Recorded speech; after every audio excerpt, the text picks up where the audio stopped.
Good evening and thank you for joining me. We are now going to be going over Federalist paper number 4, once again written by John Jay, submitted to the people of New York through the Independent Journal. And this one is actually a pretty interesting paper because it actually goes into the idea of an unjust war. The paper continues on with a previous discussion related to foreign power and influence. This actually furthers the topic with regards to how well a central government can be effective in relation to smaller governments, whether they be state or what he calls little confederacies. Now, as far as all of this is concerned, he puts the focus not on just causes of war as the previous topic was, but this focus will be on pretended causes as well. The quote he uses is that, "But the safety of the people of America against dangers from foreign forces depends not only on their forbearing to give just causes of war to other nations, but also in their placing and continuing themselves in a situation as to not invite hostility or insult. For it need not be observed that there are pretended as well as just causes of war." He goes into the premise that despite on how disgraceful it is, humans do have it in their nature to go into their war for just personal gain, not just for the defense of their neighbor or their homeland. He refers in this case to absolute monarchs, and for the most immediate correlation you could consider the way that the British king once was, or even the old French monarch. And he goes into the premise that absolute monarchs are known to get into wars purely for personal reasons, not to defend their own nation. Now, this happened a great deal during the American colonial era, where there was still a very powerful British monarch. Back then, their power was far more absolute. They had greater control over their military. So, same thing for the French king. But the quote over here is, "Such as thirst for military glory," going into their motivations, "revenge for personal affronts, ambition, or private compacts to aggrandize or support their particular families or partisans." Now, what does it mean by revenge for personal affronts? Well, a king who felt slighted by another king might call up his entire army to go and attack that nation. Not because that nation attacked them, but just because they felt insulted for whatever reason. So it's for personal affront. So it's very self-serving motivations. And that usually is what happens whenever you have power centralized within one central individual and they're given to their own emotional outbursts, yet all their executive power is still invested within this individual. Thankfully, the founders sensed that issue and they created our government a different way. But continuing on with his discussion, he admits that for reasons such as this and many more personal motives, which only exist in the minds of the respective sovereign monarch, lead to wars which are unjust and don't benefit their people in the slightest. Those reasons exist purely within absolute monarchs, such as the aforementioned British or French monarchs. There are other inducements, meaning motivations, which are affected by circumstances of the nation as a whole. In this case, you're talking about economic competitions, where America can provide commodities more inexpensively or cheaply, like, say, fish at the time, for much, like I said, cheaper or as well as greater quality. Just general commodities. We're just using fish as an example here.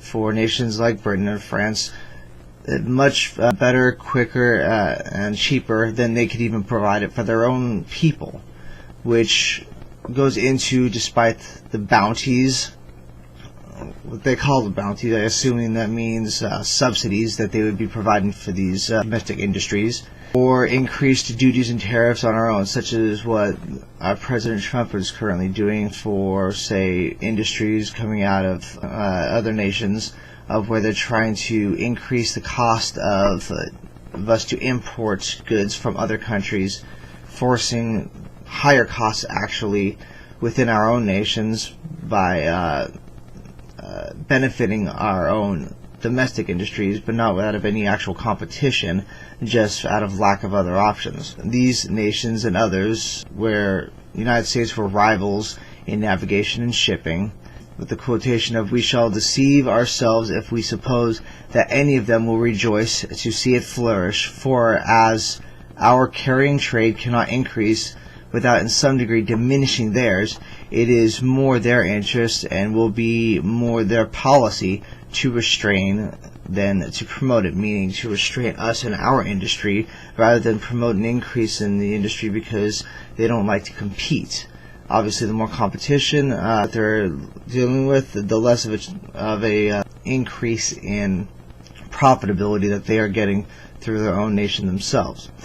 Referring back over to nations similar to China and India, where they enjoyed a monopoly within our nation, providing whatever commodities that we needed, that we had to purchase directly from them, we are now able to supply ourselves, breaking into that monopoly, which created a bit of a jealousy, so to speak, in our ability to supply ourselves versus us having to buy it from another nation.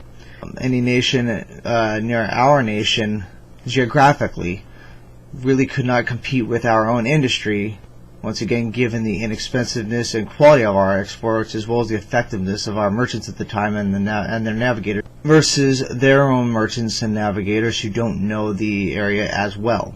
These advantages over their industries of other nations provided a greater share of markets for us over their own nations, with the quotation of, quote, "Spain thinks it convenient to shut the Mississippi against us on the one side, and Britain excludes us from the St. Lawrence on the other, nor will either of them permit the other waters which are between them and us to become the means of mutual intercourse and traffic." Basically, that means that instead of us being able to really benefit from our own industry as well as increase our access to their markets, they're essentially cutting us off, forcing us to go through them, because obviously they had the vested interest to try to capitalize on our markets and force our utilizing of their markets any way possible, since obviously they benefit from their governments as well as their nations, with us buying from them as opposed to us competing with them. For them, they don't like market competition. Given these considerations, Jay commented, "It is easy to see the uneasiness that might result from their high-level legislators that, with regards to all these respective countries, that they might not regard our advancement with any level of neutrality, how much our industrial might be competing with their own industrial might. They may not just step away in bemusement and just watch it as an impartial observer, which might actually lead them to declaring war against us to try to stifle our own industrial capacity, colored by whatever justification they might choose, leading the American people to see the benefits of us unifying under one central government, by trying to remain under smaller states, or, like they said, little confederacies. The protections that they afford just aren't the same. The quotation is, "Wisely, therefore, do they consider union and a good national government as necessary to put and keep them in such a situation as, instead of inviting war, will tend to repress and discourage it. That situation consists in the best possible state of defense, and necessarily depends on the government, the arms, and the resources of the country." Jay once again asks if, given the need for our safety, if one government is better than several smaller ones, referring back to the arguments that was brought up originally in Federalist paper number 3. The quotation provided there was, "It can move on uniform principles of policy, it can harmonize," meaning one central government, "it can harmonize, assimilate, and protect the several parts and members, and extends the benefit of its foresight and precautions to each. In the formation of treaties, it will regard the interest of the whole, and particular interests of parts as connected with that of the whole. It can apply the resources and the power of the whole to the defense of any particular part, and that more easily and expeditiously than state governments or separate confederacies can possibly do, for want of concert and unity of system. It can place the militia under one plan of discipline, and by putting their officers in a proper line of subordination to the chief magistrate, will, as it were, consolidate them into one corps, and thereby render them more efficient than if divided into 13 or into 3 or 4 distinct independent companies. Jay also refers back to the example of Britain if that nation was subdivided into its constituent parts, meaning Scotland, Ireland, Wales, and Britain, rather than instead of one singular united nation.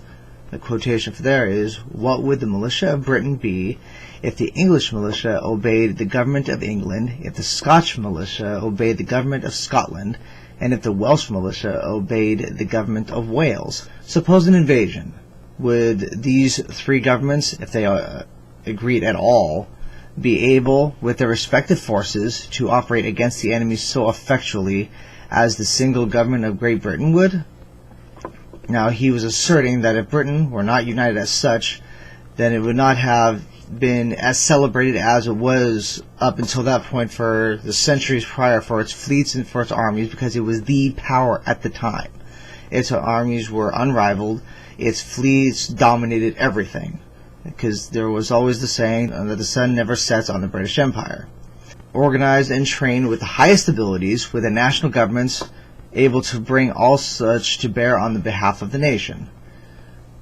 If the constituent governments within Britain itself were to retain their respective defensive forces, their effectiveness would expectedly dwindle comparatively. Now, reinforcing all of this, what it was really saying was that if the united government of Britain, with all of its military might, were actually to splinter off into its constituent nation, it would be able to bring to bear the same levels of discipline, the same levels of training, equipment. Like I said, even if somehow, by some miracle, the different governments were able to agree to come together under one common cause, there's no way to say as to how effective it would actually be remaining under the same central government that it currently was at. He referring back to the argument from paper number 3, that if the 3 governments were attacked, say Wales, would Scotland or even Ireland come to their defense? Would they be willing to sacrifice their blood, sweat, or even their fortunes for one another? And that's a big question. Referring even to that, would our states, if they were broken up in different states or smaller confederacies, be willing to say, well, these are the brethren that we first fought with in the Revolutionary War. They are our brethren. We must fight and defend them. Or would they simply say, well, that's their problem. We're going to go ahead and defend ourselves, keep us at peace, and go from there. But actually, we're going to go into that in a little bit. Would the powers be brought to acquiesce to peace or neutrality, favoring their love of tranquility at the expense of their neighbors? Or would they be emboldened to diminish their neighbor, that they can tend to see reduced power by such hostilities? Meaning, would they be very contented to see the power and capabilities and influence of their neighbors diminish or reduce or be destroyed for the sake of their own existence or even their own enhancement? And those kinds of selfish ambitions within war really can exist, and we see that kind of a situation with the United States and with other nations. We don't really know what the motivations are between Russia and Crimea and all the other Slavic nations, all the other European nations that are being affected by Russia. But can you really see those nations really fighting for their own mutual cause? Or if they see an intrinsic benefit to simply standing off and letting their neighbor being annexed like they did over in World War II, and say, you know what, let them be diminished. We're here, we're still strong, we have a strong economy. Let them fight it out, and then we'll just kind of sit over here. Now, reinforcing with that, he contended that although such conduct between neighbor states as governments would not be wise, it would be natural, because obviously humans are very selfish beings. Comparing it to Greece and other similar countries. Now, I brought up the idea of Europe as it is, but Europe honestly has several competing nation states, different histories, different governments. Whereas the United States at the time had the same religion, same values. They shared a common bond in the hostilities that they had to defend themselves against the British Empire.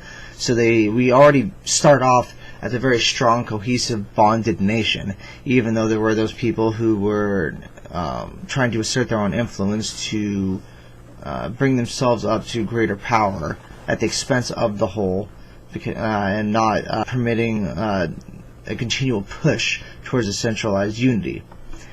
Should these various governments come to help, in what manner would they happen just due to the logistics? The quote for this is, but admits that they might be willing to help the invaded state or confederacy. How and when? In what proportion shall aids of men and money be afforded? Who shall command the allied armies? And from which of them shall he receive his orders?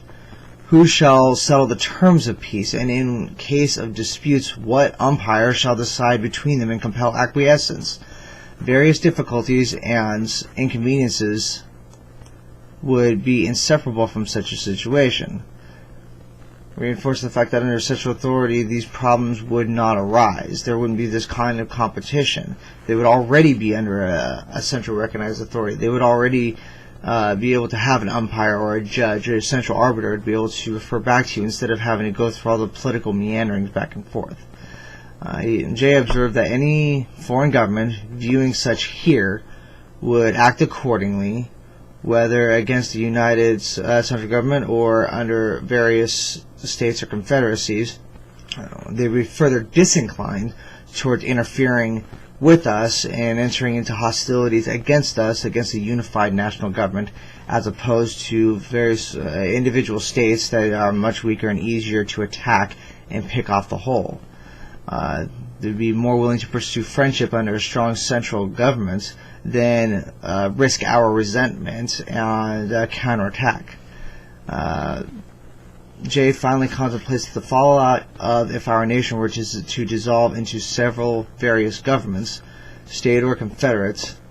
We would become mere pawns in a worldwide game of the international, at the time, European powers, to put against one another, each confederacy vying for the influence of one of the separate great European powers at the expense of each other. Quotation for this is, or split into 3 or 4 independent and probably discordant republics or confederacies, one inclining to Britain, another to France, a third to Spain, and perhaps playing off each other by the 3. What a poor, pitiful figure will America make in their eyes. How liable would she become not only to their contempt, but to their outrage. How soon would dear-bought experience proclaim that when a people or a family so divide, it never fails to be against themselves. So whenever we as a nation are dividing out into our own separate individual focuses, inevitably we would be divided against ourselves, fighting against ourselves, just like I said, vying for these influences to benefit us, instead of coming together under a national unity, under a shared bond, to compete against these other world nations. Now, there's a lot of correlations to this nowadays with regards to all these other nations out there that are vying for competition against our markets. You have Britain, who's breaking off against the EU, trying to reinforce their own national sovereignty. You have us as a nation who's trying to maintain our national military and market dominance, and obviously with the continual unemployment decrease, which obviously shows on how much of an internal and international benefit our economies are receiving. Although the discussion about on how the tariff war is benefiting us can be had at another time. But all of these principles being conveyed over here by John Jay are quite compelling as to why it was much better for all 13 states to come together under one central government, as opposed to simply going off and doing their own thing, or just becoming little cliques, so to speak, amongst each other. Well, thank you for joining me, and I look forward to speaking with you again. Have a good evening. If you wish to learn more about this subject, please ensure to look below at the description box for the book of the Federalist Papers, which is provided by the Institute for Principal Studies, which is an amazing organization which provides further information on similar topics of this type. Also, should it pique your interest, for the enterprising mind, below is a link to the Tom Woods Liberty Classroom, where you can really expand your knowledge of free market economics, which is the same school of thought that great thinkers such as Milton Friedman as well as Murray Rothbard really championed. So go ahead and take a look at it through that link, as well as for those fans of Ron Paul, go ahead and check out his homeschool curriculum also below in the description box. Thank you and good evening. Thank you for joining us this evening with our discussion. Please do yourself a favor, hit that subscribe button so you don't miss any of the additional uploads that I make. Please remember to share with your friends and family so they can also join in and contribute to the discussion about government and our founding documents. Also, do yourself a favor and check out the other videos on my channel so we can continue the discussion even with them. God bless and good evening.